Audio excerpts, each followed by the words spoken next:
pregunta. Diga nomás. Con nombre propio para que nos entendamos, porque eso empezar ahí como a... Voy a escoger un caso. Suponga que usted va en su Uber, la para un policía y la multa a usted. O sea, a usted como pasajera del Uber. ¿Cómo queda usted?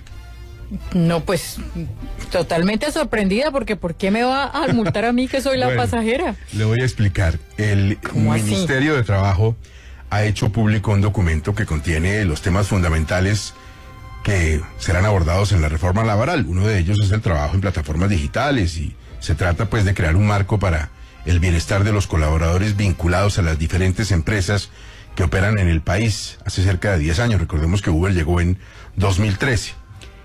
El Ministerio de Transporte anunció públicamente la decisión de presentar un proyecto de ley sancionatorio que permita a la Supertransporte bloquear a las plataformas que intermedien servicios de movilidad.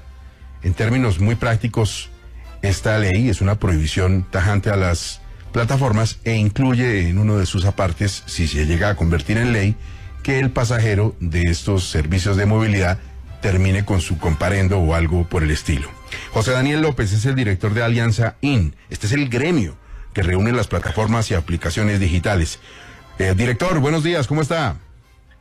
Gustavo, buenos días. Un saludo para la mesa de trabajo y para los oyentes de Caracol Radio. Mire, más allá de defender a unos o a otros, lo que hay que reconocer en el mundo hay que tener muy claro es que llegó una situación que es distinta. Esto es un tsunami, no lo para nadie. La gente sigue pidiendo en Rappi, la gente sigue usando Uber, la gente se adapta a la tecnología y lo que viene aquí es simplemente que haya una convivencia, que todos puedan seguir existiendo, que los taxis existan junto con estas plataformas. Pero el proyecto del gobierno, desde el punto de vista de ustedes, prácticamente lo que buscaría es prohibirlas y digamos, apretarles el cuello. ¿Cómo están viendo ustedes esto? Pues Gustavo, yo le diría que este proyecto de ley o borrador de proyecto de ley de la Superintendencia de Transporte es una bomba atómica para las plataformas de movilidad. Y no exagero, porque tendría el efecto práctico de inviabilizar su operación y de algo más allá del tema empresarial, que es algo social y que en este gobierno debe importar mucho, y es dejar sin fuente de ingresos a cerca de 100.000 personas. FEDesarrollo hizo un estudio hace año y medio y mostró que terminando pandemia había 100.000 personas viviendo, generando ingresos a través de las plataformas de movilidad como Uber, como InDrive, Cabify, Didi, Pickup, etcétera. 100.000 personas. Y lo que pretende este proyecto de ley es, número uno, ya lo decía usted, bloquear de internet las aplicaciones. Esos bloqueos solo ocurren en países dictatoriales. En ninguna democracia seria los gobiernos bloquean contenidos de internet. Hay un principio muy importante que es el de neutralidad de red. De hecho, cuando usted recordará que a Uber en el 2020 lo bloquearon, la propia Corte Interamericana de Derechos Humanos se pronunció, pero la cosa no queda ahí. No solo bloquean las aplicaciones, a los usuarios, o sea, a los ciudadanos que nos movemos a través de esas aplicaciones, 10 millones de pesos de multa.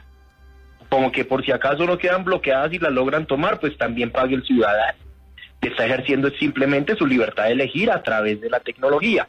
Y los conductores, yo creo que en ellos hay que centrar esta discusión, no solamente los dejan sin fuente de ingresos, sino que en el evento en que alguno preste un servicio de estos, le ponen le imponen una inmovilización que va de a 1 a 3 meses, así que estamos hablando de un borrador de proyecto de ley de una gravedad absoluta que va a destruir el trabajo de 100.000 personas y nos va a mandar de regreso al siglo XX.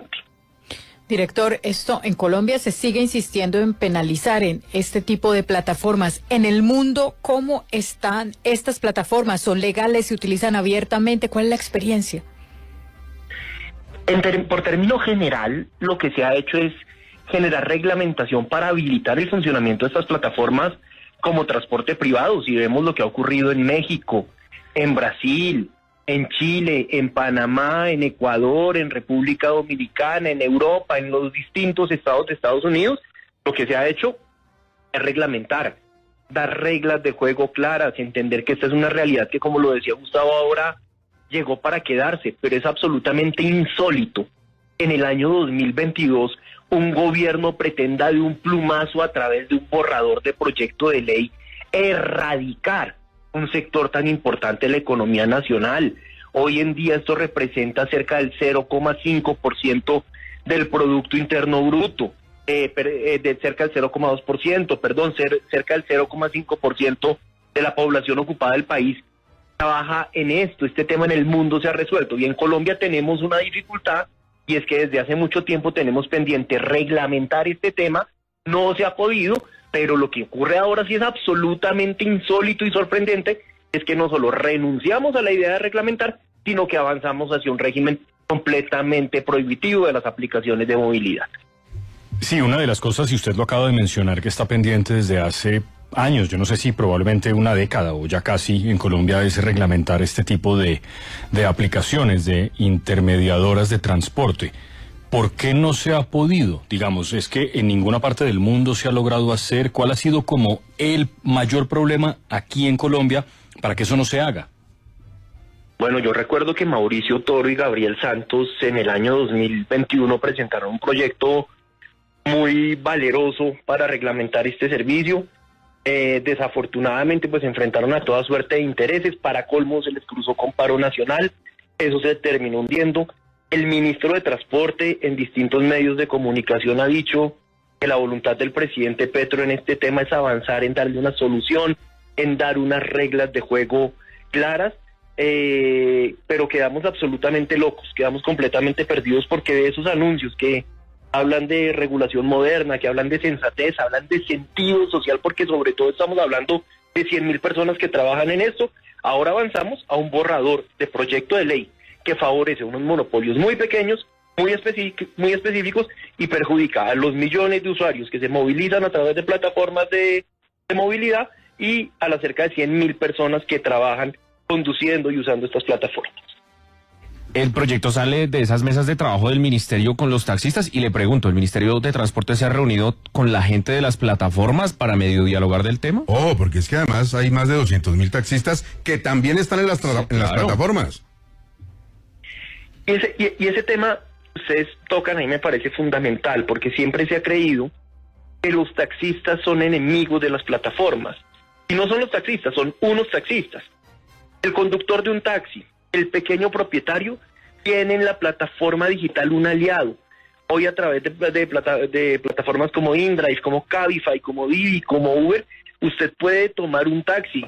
Hay 230.000 usuarios de taxistas que utilizan estas aplicaciones. Luego, yo me pregunto si acá estamos hablando del taxismo o de sectores muy específicos que pueden estar interesados en este tipo de medidas. En cuanto a la pregunta por el diálogo con el Ministerio de Transporte, lo hemos hecho, hemos tenido conversaciones, hemos presentado propuestas en materia de reglamentación, hemos oído al ministro hablar de la necesidad de resolver este tema, pero lo que nos queda claro con este borrador de proyecto de ley es que de alguna manera el norte cambia, y de alguna manera ahora lo que se pone a consideración del país y lo que se quiere poner a consideración del Congreso de la República no es la reglamentación, sino la prohibición tajante de las plataformas y de la generación de ingresos para las personas que trabajan ahí. Bueno, y esto conlleva otra serie de problemas. El señor de Rappi va con su moto, con su bicicleta, atrás dice Rappi, pues lo para la autoridad y lo multa porque está también usando una cuestión de movilidad. Esto se puede volver un infierno, ¿no? Sí, aunque me parece importante precisar que acá se trata de plataformas de movilidad, no de reparto, digamos. Plataformas como Rappi, como Pivox, como mensajeros urbanos, no se verían afectadas, pero sí, digamos, las que uno utiliza como ciudadano para moverse por la ciudad. Pero el Ministerio de Trabajo también les tiene el ojo encima. Y ahí hay un tema muy importante de coherencia, y es, entonces, en la reforma laboral venimos avanzando en un capítulo sobre trabajo en plataformas digitales, con un liderazgo y unas garantías que debo reconocer públicamente el Ministerio del Trabajo. Estamos intentando llegar a acuerdos, pero ¿cómo es posible que por un lado queremos reglamentar el trabajo en plataformas digitales de movilidad, y por otro lado, otra cartera del gobierno lo que pretende es prohibir esta forma de trabajo? Eso sí me parece incomprensible. Bueno, seguiremos hablando sobre este tema. Me parece de la mayor importancia para los colombianos el hecho de saber qué puede pasar si nos transportamos por las ciudades con una de estas plataformas. habida cuenta de ese borrador que ojalá tenga unas modificaciones importantes para la convivencia y para el empleo y para la productividad económica del país. Pues muchísimas gracias, José Daniel, y estaremos pendientes de Alianza IN, este gremio que reúne a las plataformas, a las aplicaciones digitales, y nos va contando. Claro que sí, Gustavo, muchas gracias a ustedes por la invitación.